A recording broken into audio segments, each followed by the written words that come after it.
Moses leads his people out of the tyranny, right? But weirdly enough, they don't go to the promised land. This is very weird. They go into the desert. Well, why? Well, we're all, say, prisoners of our own tyrannical misconceptions and misperceptions, psychologically and socially. So let's say we free ourselves from those. Well, then we're nowhere. At least we were guided by that. That's why people have nostalgia for tyranny. It's like, at least we had enough to eat then. At least we knew who we were then. It's like out of the tyrant's grasp into the desert. So now the Israelites are out in the desert. You think, why are they there for 40 years? And maybe it's because it takes 3 generations to recover from tyranny.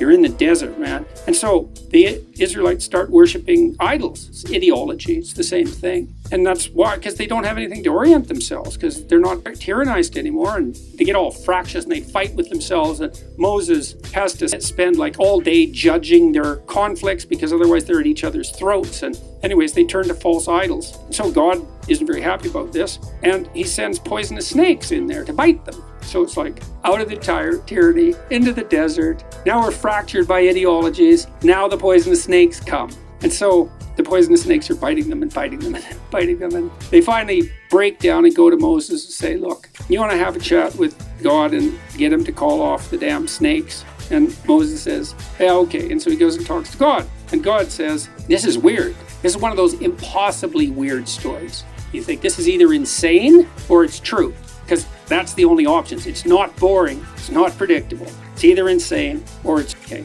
And maybe we can start by thinking it's insane, but whatever. Moses talks to God, and God could just call off the snakes, right? That's what you'd expect him to do. But that isn't what happens. He says, go make an image of a snake in bronze and make an image of a stick, a staff, and put the snake on the staff and then stick it in the ground. And then have the Israelites go and look at the snake. And then the snakes won't bite them anymore. So the snake... You have to look on the snake. Yes. Okay. Here's a doctrine from all fields of psychotherapy. Okay. Look at what you're terrified of, and you will get braver. So the classic therapeutic treatment for terror and the poisoning that terror induces is exposure, voluntary exposure. Yeah. Okay, so the pattern there is face what you're most afraid of, and right. you will be free. Okay. That makes sense. Voluntarily. Yeah. Now that's a doctrine of psychotherapy now.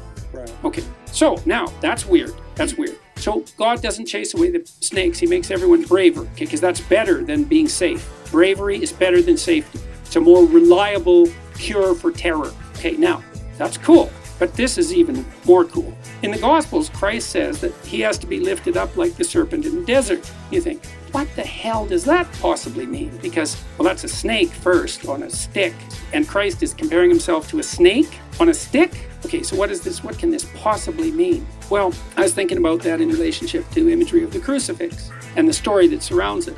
So Jung thought that the Passion story was archetypal because it's a limit story, like this debate at Oxford. You cannot write a more tragic story. It's impossible, technically.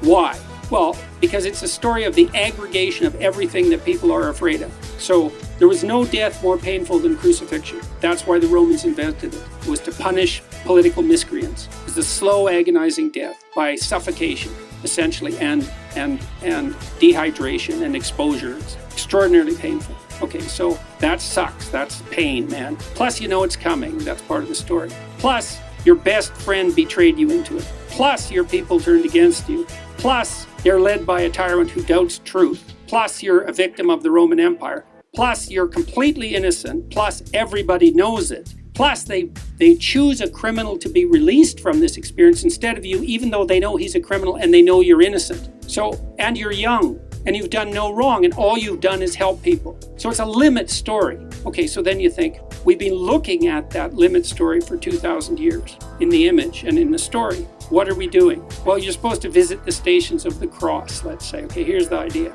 You hear the crucifixion story and you play with it. Who are you? Maybe if you're female, you're Mary, and why is that? It's the Pieta, because you have to offer your children to the destruction of the world. That's female courage. That's the mother that doesn't hold her child back. Go out. To what? Eventually your death and destruction. Go out. Leave me. Be in the world. That's feminine courage, man, to let her baby go. You're Pilate. You doubt truth, but you'll go along with the crowd. You're Judas because you betray your best friend. You're the mob. You're the criminal. All of that, that's you. You look on all those things that you hate and are terrified by. That's not a snake. It's like the worst of all possible snakes everywhere. That's what you're looking at. What do you see? You see death, you see destruction, pain, terror, tyranny, frailty, betrayal. Look harder, look harder, look harder. What do you see? The death and resurrection. You look far enough into the abyss, you see the light.